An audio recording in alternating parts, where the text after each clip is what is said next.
Good afternoon. I was wrong on the day yesterday. It's day 30 of 100 videos in 100 days. And figured out something this morning. It's late in the afternoon at the moment. I'm getting ready to go to Walmart.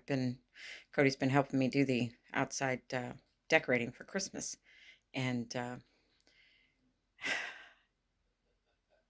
I probably should have done this video this morning. But in my morning pages this morning, I figured out why, well, part of why it's hard for me to have fun. And I've been that way my whole life. Part of the reason why I married Roger is because he helps me to have fun. But I'm into really looking at my childhood. And one of the things that would happen, my mother was an alcoholic. My father was an alcoholic. My mother quit drinking in 1976. We moved out from St. Charles to New Melly. And I was halfway through 6th grade when we moved. So I did half of my schooling in St. Charles and half of it out here at the little school in New Melly. And what I was remembering this morning is my mom suffered with agoraphobia and anxiety.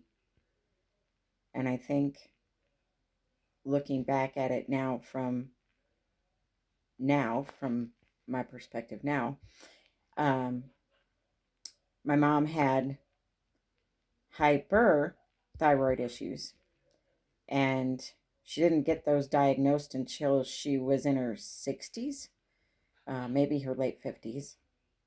And it's my observation that she drank due to the anxiety, which was caused by the hyperthyroid issue. And so she suffered with that her whole life, and she went to psychiatrists, and she was put on medication, and she just suffered with it. And I remember as kids, Susan and I, my mom would say, "Oh, we're gonna do such and so after school," and Susan and I would get excited, and we would, be thinking all day, "Oh, hey, we're gonna go blah blah blah." And by the time we got home from school in the afternoon, my mom was drunk, and I'm sure, well, what I did this morning was try and put myself in her shoes. And it's not easy to think of where she was then, because she probably got excited and was like, "Yes, this is the day. This is the time. This is gonna be the change today, and I'm gonna tell the girls, and we're gonna do this after school." And the more she thought about, the more anxiety she had. And physically, hyperthyroidism causes physical, like your heart palpitates, and you don't feel right. And I can just imagine she was a closet drinker. She had her little Dixie cup of vodka in the medicine cabinet in her bathroom. Um, and I only know that because she told me. When she got sober and went to AA. And so I was thinking this morning, why is it so difficult for me to have fun and just, relax and just have fun? And it's something I've worked on, and I'm still working on it. Um, but like today, I was like, I'm gonna do the Christmas decorating, and I'm gonna have fun. I'm gonna, and it's almost like I'm gonna have fun. Like, um, keep it in my forefront of my brain. I'm gonna have fun doing this. um, but I think it's that repetition of what Susan and I, my sister, um, and I went through as girls, because we remember it a lot.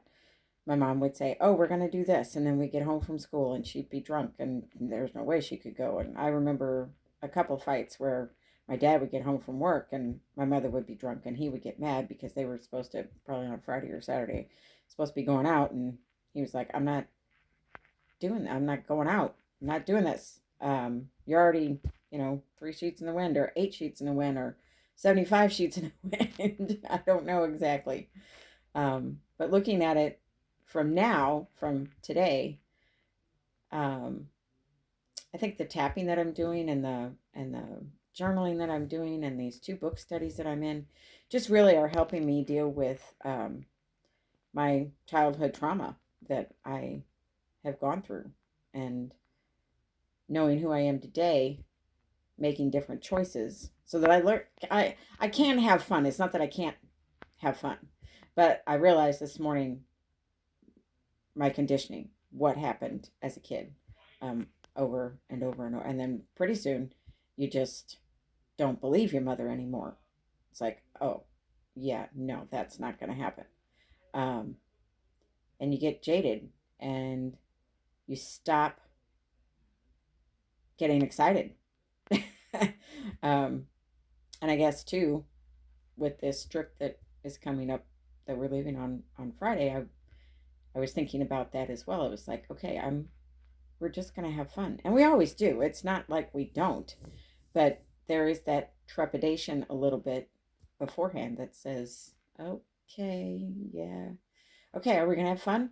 And then it's like, yeah, we are going to have fun. I'm in charge. So my adult gets to take my little girl's hand, little Amy, and recondition her and uh, have her trust me.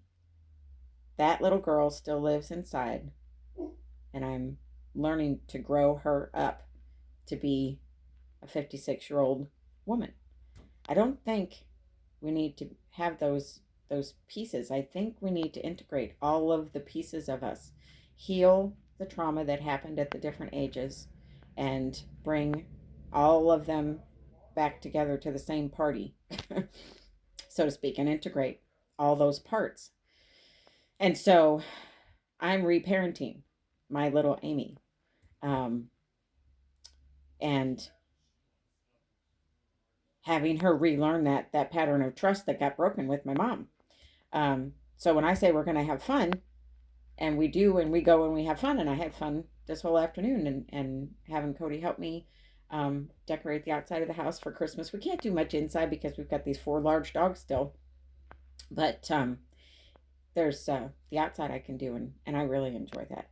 And I'm going to have fun on this vacation that Roger and I, this reset that we're doing.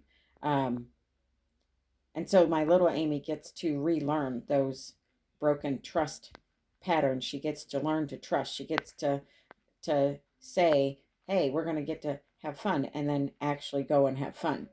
Not have that broken. So it's a reparenting piece that I got to this morning. So that is day 30, I believe, of 100 days of videos in 100 videos in 100 days. And I still haven't decided whether I'm going to make videos the 2 weeks that I'm gone. So, all right. Have a good day, and I will see you tomorrow. Thanks.